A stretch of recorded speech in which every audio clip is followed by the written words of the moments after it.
வெட்டுக்கிளியும் எறும்பைய பத்தி கதை பார்க்கலாமா? அதனால் ஆட்டோ வெட்டுக்கிளியும் ஃப்ரெண்ட்ஸ் தான்.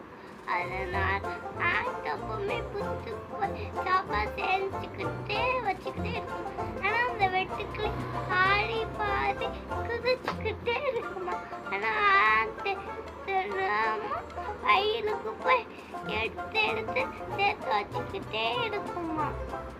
அதனால இந்த சொன்னுச்சான், என் வெட்டுக்கிளி வெட்டுக்க நீயும் கூட்டு சேர்த்து வைக்கியா?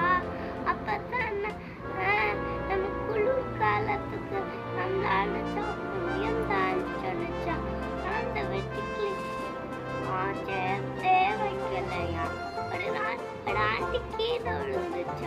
அதை பார்த்து வெட்டுக்கிளி என் கூட வாரியந்தான் அதுக்கிட்டே படைஞ்சிச்சு.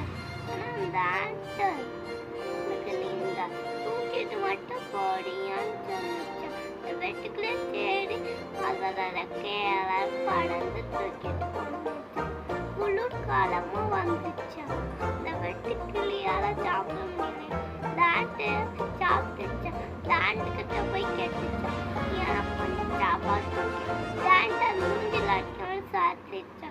நெக்ஸ்ட் ராணி கிட்ட போய் சொன்னிச்சா.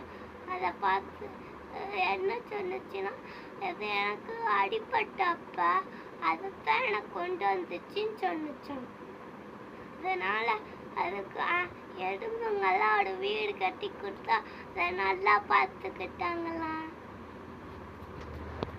உழைப்ப என்னைக்கும் மாடாது. தேங்க்யூ. பிடிச்சிச்சுன்னா லைக் போட்டுருங்க.